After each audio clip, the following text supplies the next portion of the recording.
Φίλες και φίλοι, κυρίες και κύριοι, καλησπέρα σας. Μαζί για τις επόμενες 2 ώρες, όπως κάθε βράδυ αυτή την ώρα, από τη Δευτέρα μέχρι και την Παρασκευή, 12 με 2 ζωντανά, με όλη την επικαιρότητα και με εκλεκτούς κάθε βράδυ, γιατί παλεύουμε γι' αυτό, καλεσμένους. Σας παρουσιάζω τους απόψινούς καλεσμένους μας. Είναι ο κύριος Στέλιος Κούλογλου, ο γνωστός δημοσιογράφος, ευρωβουλευτής σήμερα του ΣΥΡΙΖΑ. Καλώς ήρθατε, κύριε Κούλογλου.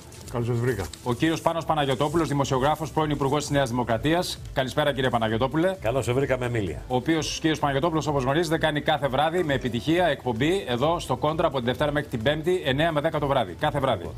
Ο κύριος Βασίλης Καπερνάρος, ο γνωστός δικηγόρος, πρόεδρος του κόμματος Ρίζες, ριζοσπαστικός εθνικός συναγερμός. Καλώς ήρθατε, ευχαριστώ πολύ. Ευχαριστώ πολύ. Ο κύριος Αντώνης Βγότζας, ο γνωστός νομικός. Κύριε Βγότζα, να είστε καλά. Καλησπέρα σας. Καλησπέρα σε όλους. Έχουν φορολογική δήλωση μικρότερη από ό,τι δηλώνεις εσύ. Ναι. Αυτή βεβαίως. Από ό,τι δηλώνεις εσύ, αγαπητέ μου Σωτήρη, το ξέρω. ο τάδε πάμπλουτος, κρίσος κτλ., που δεν ξέρει τι έχει ο άνθρωπος, δηλώνει λιγότερα λεφτά στη φορολογική του δήλωση. Υπάρχουν και κάποιοι. Δηλαδή, κοροϊδευόμαστε μεταξύ μας. Υπάρχουν και κάποιοι που έχουν δηλώσει. Πολλά χρόνια τώρα. Υπάρχουν. Είναι Κοροϊδευόμαστε μεταξύ μας. Πολλά χρόνια τώρα. Εμείς σε αυτή την εκπομπή, φίλες και φίλοι, είτε κάποιοι θα μας πούν δυσάρεστος είτε ευχάριστος, την αλήθεια θα τη λέμε. Λοιπόν. Να μην τρώμε το χρόνο μας γιατί είναι και πολύτιμος, επειδή τα λάθη αυτά είναι πολλά, τα μετράει ο ελληνικός λαός και είναι απόλυτος και είναι όταν κάνει το άθροισμα το αποδεικνύει με τον τρόπο που ξέρουμε. Εκείνο που πρέπει να πω, εγώ έχω μια πορεία όμως, αυτά που στυλίτευσε τώρα ο φίλος μου ο Πάνος ο Παναγιωτόπουλος, τι κάνανε επί κυβερνήσεως, ήταν και υπουργός. Γιατί λέμε ότι έπρεπε να γίνει. Εγώ έκανα αυτά που έπρεπε να κάνω και τα έλεγα και χοντρά. Μπορεί να έκανε αυτά που έπρεπε να κάνει. Βγήκα το καλοκαίρι του 2014 για τον έμφυα. Όχι, δεν μιλάω ατομικά. Μιλάω μίλησα ανοιχτά κατά του έμφυα. Είναι όλων των Ελλήνων. Βγαίνει ένας υπουργός, επιτυχημένος, όπως λες εσύ ότι είσαι στο Υπουργείο σου, και λέει: στυλιτεύω αυτό και αυτό και αυτό στο Υπουργικό Συμβούλιο. Αλλά ξέρει γιατί δεν έγινε αυτό, φίλε Πάνο? Διότι ουδέποτε κάνατε Υπουργικό Συμβούλιο. Δεν γινόταν. Έτσι. Καλά, βλέπουμε και τώρα τα Υπουργικά Συμβούλια πόσο παραγωγικά είναι. Πάμε στο παρελθόν. Τώρα να μιλήσουμε. Κύριε Κούλογλου, ένας φίλος μου. Κακό και εκείνο, κακό και το άλλο. Ένας φίλος μου έστειλε τώρα ένα μήνυμα. Από τον άκρο πήγαμε στο άλλο. Για τον κύριο Κούλογλου και λέμε το σκίσμα αυτό. Γι' αυτό είμαστε εδώ εμείς οι Έλληνες πολίτες. Να τα επισημαίνουμε και να μην ξεχνάμε. Αυτή είναι η κατάρα μας. Ότι οι Έλληνες πολίτες ξεχνούν. Έχω ένα μήνυμα από ένα φίλο. Το σκίσιμο του μνημονίου και η κατάργηση με ένα άρθρο των εφαρμοστικών νόμων. Λέει. Λοιπόν, εν πάση περιπτώσει, ναι. Κύριε Λιάτσο, είπατε προηγουμένως, όχι δεν χρειάζεται, γιατί δεν σκίστηκε ποτέ, δεν ασκιστεί, διότι το μνημόνιο είναι παράρτημα, είναι νόμος. Για να μην κοροϊδεύουμε τον ελληνικό λαό που λέγαμε νωρίτερα, για να μην κοροϊδευόμαστε και μεταξύ μας και να μην κρυβόμαστε πίσω από το δάχτυλό μας, το μνημόνιο είναι το παράρτημα της μνημονιακής σύμβασης. Δεν υπάρχει μνημονιακή σύμβαση χωρίς μνημόνιο. Άρα το σκίσιμο του μνημονίου είναι ένα απέραντο ψέμα. Ένα τεράστιο ψευδολόγημα. Δεν υπάρχει δανειακή σύμβαση, εννοείται. Δανειακή σύμβαση χωρίς μνημόνιο δεν υπάρχει. Έτσι. Δεν μπορεί να πάρεις δάνειο χωρίς όρους. Δεν παίρνεις δάνειο χωρίς όρους. Άσε με να μιλήσω, σε παρακαλώ. Προσθέτω. Η ίδια, δεν χρειάζεται, προσθέτω εγώ. Η ίδια η μνημονιακή σύμβαση αναφέρει ότι το παρόν είναι παράρτημα. Συναπτώμενο. Αν κάνουμε τώρα νέα δανειακή σύμβαση, χρειάζεται η Ελλάδα νέα δανειακή σύμβαση? Χρειαζόμαστε 40-50 δις που λένε ότι είναι απαραίτητα τώρα διότι αιμορραγεί, διότι στεγνώνει η αγορά. Βεβαίως είναι απαραίτητα. Τότε είναι η νέα δανειακή σύμβαση με νέο μνημόνιο. Όλα τα άλλα είναι ψευδολογήματα και ελεηνολογίες που κοροϊδεύουν τον ελληνικό λαό. Το υπόλοιπο που είπαμε τώρα, 14 δις δημοσιονομικό κενό, πώς θα καλυφθεί? 4 δις είναι οι συντάξεις εν αναμονή, κύριε Κούλογλου. 400.000 άτομα περιμένουν 3 χρόνια τώρα να πάρουν τις συντάξεις τους. Έχουν υπολογιστεί αυτά? Ο Μπατζανάκης μου είναι αθλητίατρος και ψυχοθεραπευτής. Του οφείλει το δημόσιο από το 2011. Το ΕΟΠΗ είναι ναυάγιο. Ο κύριος Ρωμανιάς βγήκε προχτές και είπε μισθείς μέχρι συντάξεις μέχρι το 2017. Λοιπόν, ακούστε. Εάν δεν τα βάλουμε κάτω όλοι μαζί, ομόφωνα και ομόψυχα οι Έλληνες, χωρίς αυτό το πράγμα πλέον μας συχάθηκε, αν θέλετε όλους, βάζω και εγώ τον εαυτό μέσα 2,5 χρόνια βουλευτής, μας συχάθηκε με αυτές τις αντιμαχίες, τις λεκτικές αντιμαχίες, τις αντιπαραθέσεις για το Θεατίνε και πώς θα δικαιολογήσουμε την καρεκλίτσα μας. Θα κάτσουμε κάτω, θα φτιάξουμε πρόγραμμα, σχεδιασμένο πρόγραμμα ανάπτυξης για να δημιουργηθούν παραγωγικές βεβαιότητες. Αυτή τη στιγμή υπάρχει ένα μαγαζί που λέγεται Ελλάς, που πουλάει τις τάβλες από τα ράφια. Όχι εμπόρεμα, τα ράφια πουλάει. Πουλάει τα πόμολα από τις πόρτες. Και αυτή τη στιγμή, αντί να πούμε πώς θα φτιάξουμε παραγωγή για να εξάγουμε, για να φέρουμε συνάλλαγμα, να αναπτύξουμε τη γεωργία, την κτηνοτροφία, τον τουρισμό και την ναυτιλία, να δούμε τι πρέπει να κάνουμε και να δουλέψουμε, ασχολούμαστε με το οποιοδήποτε άλλο θέμα. Μάλιστα. Και παραβλέπουμε, με συγχωρείτε και ολοκληρώνουμε τον υπαριθμόν, ένα κίνδυνο. Ναι. Στεγνώνουμε από μέλλον. Όχι μόνο η αγορά, στεγνώνουμε από μέλλον. Φεύγουν τα παιδιά μας, έρχονται οι λαθρομετανάστες και αυτή τη στιγμή ο υπαριθμόν ένας κίνδυνος είναι η αλλίωση του ελληνικού έθνους. Ευχαριστώ πολύ, κύριε Καπερνάρη. Κύριε Βγότζα, θα πάω σε διαφημίσεις. Ζητώ συγγνώμη. Γιατί πλησιάζουμε στην ώρα που πρέπει να πάω σε διαφημίσεις. Και αμέσως μετά θα σας δώσω εσάς τον λόγο. Και στη συνέχεια στον κύριο Κυρίτσι θα πάμε. Και θα σας δείξω και ένα πολύ ωραίο πρωτοσέλιδο αμέσως μετά το διαφημιστικό διάλειμμα που έχουν φτιάξει οι συνάδελφοι της Contra News που θα διαβάσετε αύριο. Διαφημίσεις, φίλες και φίλοι, σε 2 λεπτά και πάλι μαζί.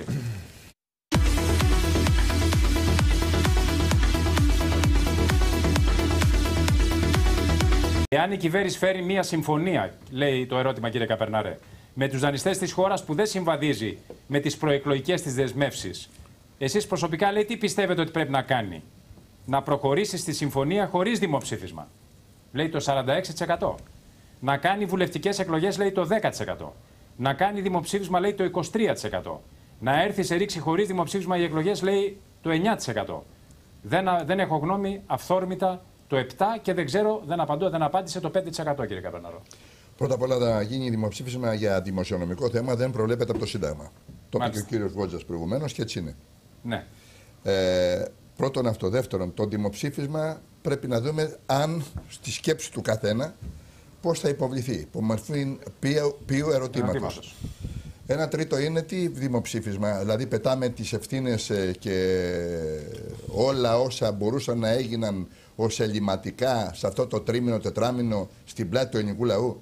Δηλαδή ξέρει ο ελληνικός λαός τι διαπραγματεύτηκαν, ξέρει τους όρους και τις υποσυμφωνίες, ξέρει στις διαπραγματεύσεις τα επιχειρήματά τους, δηλαδή τι θα πάρει, να ψηφίσει τι, ποια λάθη.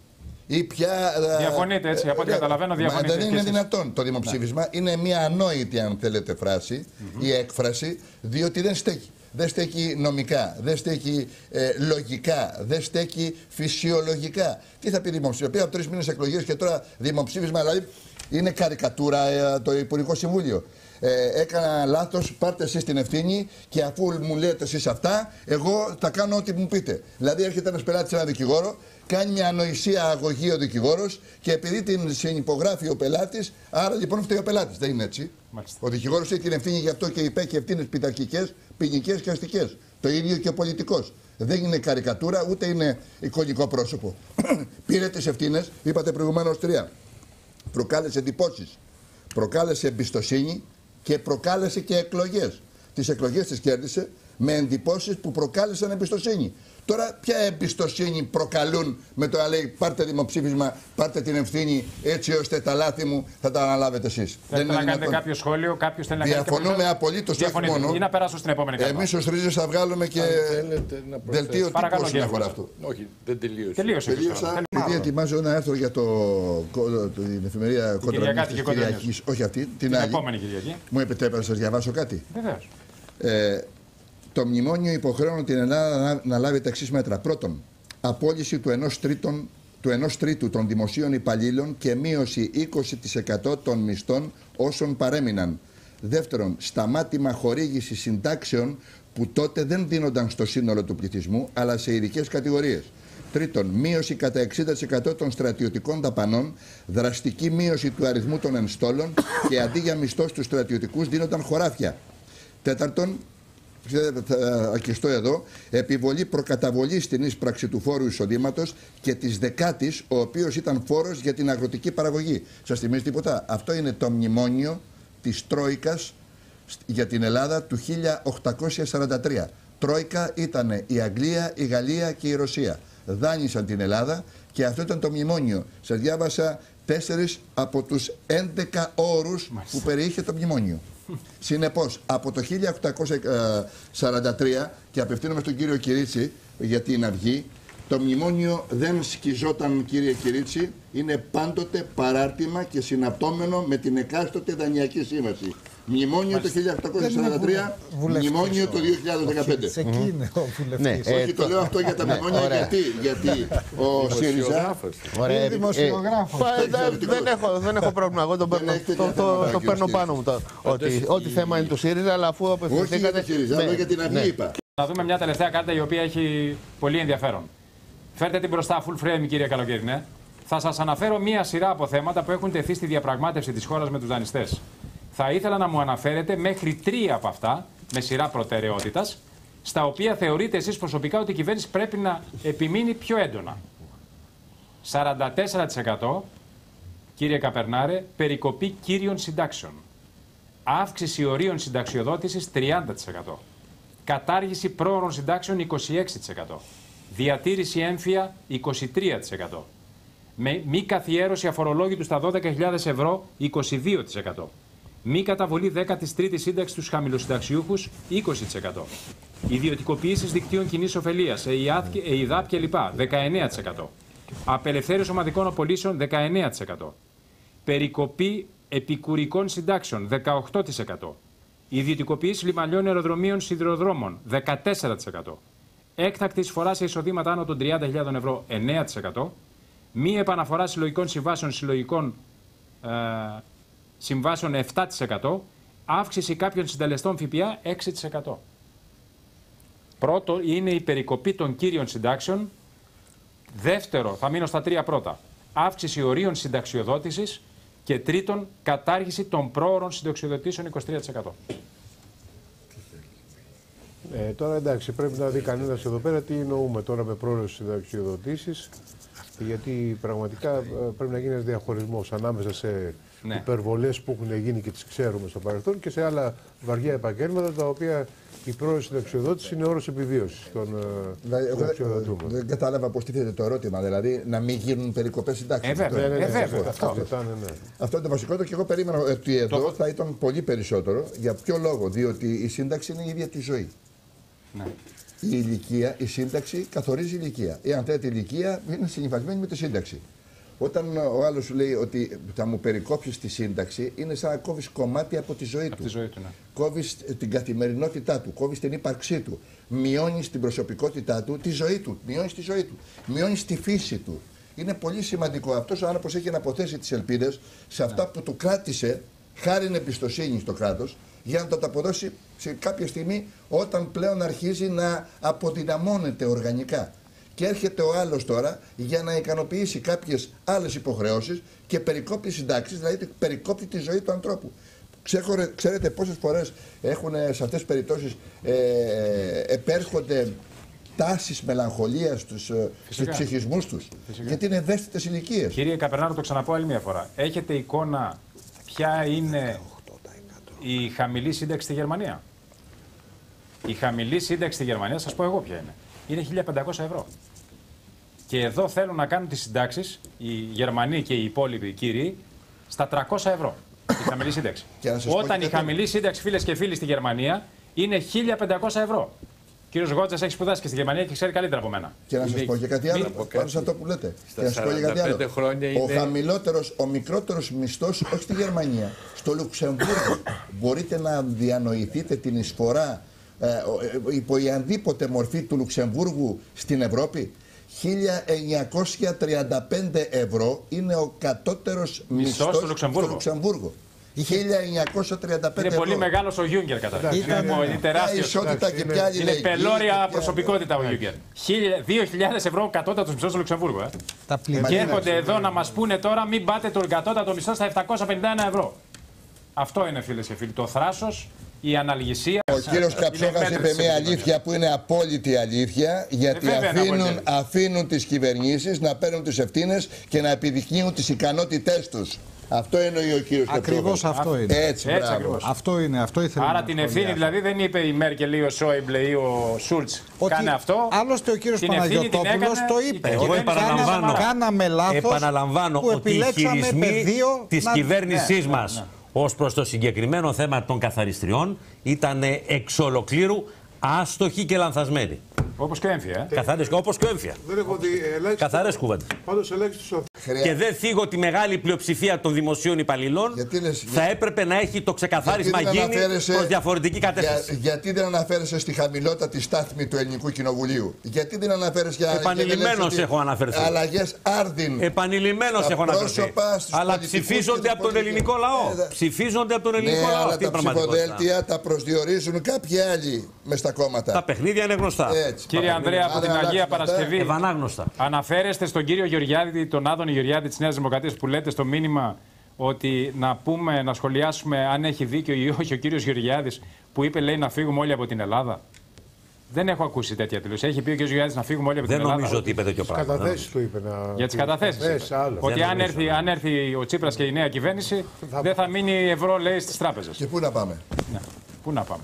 Η κυρία Λίτσα από την Κυψέλη λέει: αν είναι να αλλάξει, λέει, το χρώμα, λέει, με τις κόκκινες γραμμές, σημασία έχει οι προσπάθειες που κάνει η κυβέρνηση η νέα και ο κύριος Τσίπρας να πετύχουν. Και αυτό έχετε πάρα πολύ δίκιο, κυρία Λίτσα. Κύριε Βγότζα, ένα σχόλιο και από εσάς. Γιατί κλείνουμε. Έχουν μείνει δευτερόλεπτα. Εγώ θεωρώ ότι είναι πολύ νωρίς να βγάζουμε μεγάλα συμπεράσματα όταν τα γεγονότα εξελίσσονται και όταν πραγματικά δεν ξέρουμε την επόμενη μέρα. Εγώ δεν βιάζομαι να κάνω συγκρίσεις και δεν βιάζομαι να κάνω απολογισμό.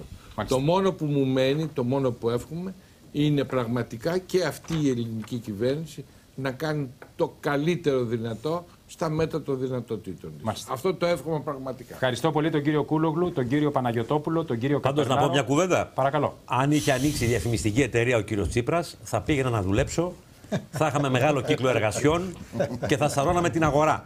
Επικοινωνιακά είναι τέλειος. Επί της ουσίας τώρα περιμένω να δω πού θα πάει την κατάσταση. Τον κύριο Καπερνάρο, ευχαριστώ τον κύριο Γκότζα. Δεν μπορούσε να πει κιόλας ότι είναι τέλειος και πολιτικά. Είπαμε επικοινωνιακά είναι καλός. Περιμένουμε να δούμε πόσο θα πονέσει ο ελληνικός λαός τώρα. Πιάσαμε το υπονοούμενο. Πόσο θα πονέσουμε όλοι μας. Για να δούμε τώρα. Ευχαριστώ πολύ τον κύριο Καψόχα και τον κύριο Κυρίτσι. Ευχαριστώ πολύ. Φίλες και φίλοι, σας ευχαριστούμε που μείνατε και σήμερα κοντά μας, όπως κάθε βράδυ. Ανανεώνουμε το ραντεβού μας για αύριο στις 12. Να αγοράσετε την Contra News το πρωί, θα τη βρείτε στα περίπτερα, πολύ δυνατή. Στο Μαξίμου οι καθαρίστριες αντί για εκδότες και διαπλεκόμενους. Να είστε πάντα καλά. Καλή σας νύχτα.